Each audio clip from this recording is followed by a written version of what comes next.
Hello everyone, welcome to my channel in UPSC warriors. Starting నా ఛానల్గా కొత్త please subscribe చేసుకొని and keep supporting. So ఈరోజు video ఏంటంటే 45 days challenge of ఎన్సీఆర్టీలో day 8 అనమాట. So ఈరోజు నేనేం చేస్తున్నా అంటే అలా మార్నింగ్ లేచేసి అయితే polity of class 7th chapter 8 and 9 ఈరోజు కంప్లీట్ చేయాలని గోల్ పెట్టుకున్నా. అలా మార్నింగ్ లేచేసి అయితే చాప్టర్ 8 అయితే స్టార్ట్ చేశాను అనమాట. సో ఇంకా నేను ఈ వీడియోలో ఏం చెప్దాం అనుకుంటున్నా అంటే ఫర్ బిగినర్స్ చాలామంది ఏమనుకుంటారంటే ఎన్సీఆర్టీ ఎలా స్టార్ట్ చేయాలి, ఎలా చదవాలి, ఎన్సీఆర్టీ చదివినాక ఏం చేయాలి, ఈ 3 things నేను చెప్దాం అనుకుంటున్నాను ఈరోజు ఫర్ బిగినర్స్కి. సో చాలామందికి ఎన్సీఆర్టీ ఫర్ బిగినర్స్ ఏమనుకుంటే ఎన్సీఆర్టీ చదవాలని అని కన్ఫ్యూషన్లో ఉంటారు. ఎన్సీఆర్టీ అనేది చాలా ఇంపార్టెంట్, చదవాలి. కానీ చదివేటప్పుడు ఎలా స్టార్ట్ చేయాలి, ఎలా చదవాలి అని చాలా మందికి ఉంటుంది అనమాట. సో నేను ఈ వీడియోలో మీకు ఏం చేయాలంటే ఎన్సీఆర్టీ స్టార్ట్ చేసేటప్పుడు ఫస్ట్ అందరికి ఒకటి చెప్తున్నా, NCERT is most important, don't skip it NCERT. So NCERT ఎలా చదవాలంటే ఫస్ట్ మీరు ఎన్సీఆర్టీ స్టార్ట్ చేసేటప్పుడు ఫస్ట్ టైం రివిజన్ చేసేసేయండి.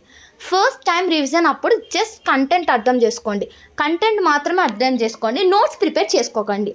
జస్ట్ ఫస్ట్ టైం రివిజన్లో అలా చదివేస్తూ వెళ్ళండి అనమాట.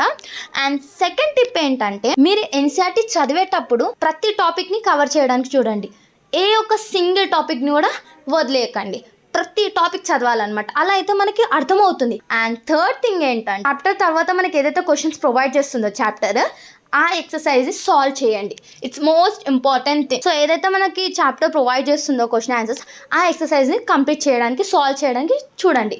And this is the third tip. And fourth tip ఏంటంటే ఎన్సీఆర్టీ ఎప్పుడు నోట్స్ ప్రిపేర్ చేసుకోవాలి, ఎలా నోట్స్ ప్రిపేర్ చేసుకోవాలి, ఈ దాంట్లో ఏంటంటే ఎన్సీఆర్టీ సెకండ్ ఆర్ థర్డ్ రివిజన్లో మీరు నోట్స్ ప్రిపేర్ చేసుకోవడానికి చూడండి. అండ్ నోట్స్ ఎలా ప్రిపేర్ చేసుకోవాలంటే ప్రతిదీ రాసేసుకోవద్దు. ఫస్ట్ ఏంటంటే మీరు సెకండ్ రివిజన్లో స్టార్ట్ చేసేటప్పుడే అండర్లైన్ చేసుకోండి, ఇంపార్టెంట్ ఏంటనేసి అండర్లైన్ చేసేసుకోండి. మీకు ఏదైతే ఇంపార్టెంట్ అనిపిస్తుందో అండర్లైన్ చేసుకోండి. అండ్ మీకు ఏదైతే ఇంపార్టెంట్ అనిపిస్తుందో ఆల్రెడీ మీరు 2 times రివిజన్ చేసేస్తారు కాబట్టి మీకు థర్డ్ రివిజన్లో మీకు అర్థమవుతుంది ఏది ఇంపార్టెంట్ అని. సో అప్పుడు కీవర్డ్స్ని మీరు నోట్స్ లాగా ప్రిపేర్ చేసుకోవాలి. నోట్స్ అనేది చాలా లెంతీగా నోట్స్ ప్రిపేర్ చేసుకోవద్దు, జస్ట్ షార్ట్ నోట్స్ ప్రిపేర్ చేసుకోవాలన్నమాట. అది ఎలాగంటే కీవర్డ్స్ మాత్రమే రాసుకోవాలి. ఎలా అంటే 1 chapter 1 paperలో పడేలాగా మీరు నోట్స్ ప్రిపేర్ చేసుకోవాలన్నమాట. ఫిఫ్త్ టిప్ నేను ఇచ్చేది ఏంటంటే after completing your NCERT reading once go through the previous years question paper. ఎందుకంటే ప్రీవియస్ ఇయర్ క్వశ్చన్ పేపర్ చాలా అంటే చాలా ఇంపార్టెంట్ అనమాట. అప్పుడు మీకు ఏమర్థమవుతుందో అంటే ఆల్రెడీ మీరు స్టార్ట్ చేసేప్పుడే ఫస్ట్ రివిజన్లో కంటెంట్ అర్థం చేసుకుంటారు, సెకండ్ థర్డ్ రివిజన్లో మీరు ఏంటి ఇంపార్టెంట్ అనేసి నోట్స్ ప్రిపేర్ చేసుకుంటారు. అండ్ ప్రతి ఒక్క ఎక్సర్సైజ్ చేస్తారు అనమాట. అప్పటికి మీకు సబ్జెక్ట్ మీద గ్రిప్ ఉంటుంది. అండ్ మీరు ఒకసారి ప్రీవియస్ ఇయర్స్ క్వశ్చన్ పేపర్ చూస్తే మీరు అనలైజ్ చేసుకోవచ్చు, ఏ టాపిక్ మీద క్వశ్చన్స్ ఇస్తున్నారు అనేసి మీరు ప్రీవియస్ ఇయర్స్ క్వశ్చన్ పేపర్ మీరు చూసి మీరు అనలైజ్ చేసుకోవచ్చు అనమాట. ఎన్సీఆర్టీ చదివాక ఏ టాపిక్ మీద క్వశ్చన్స్ ఇస్తున్నారు అనేసి ప్రీవియస్ ఇయర్స్ పేపర్ మాత్రం పక్కా ఒక్కసారి చదవండి, చూడండి. అండ్ ఈ 5 tips అయితే నేను బిగినర్స్కి ఇస్తున్నా. సో ఫర్ బిగినర్స్ ఈ 5 tips మాత్రం మీకు చాలా యూస్ఫుల్ అవుతాయి అని నేను అనుకుంటున్నా. అండ్ మన ఛానల్ డేట్ స్టార్ట్ చేశారని అనుకుంటున్నా.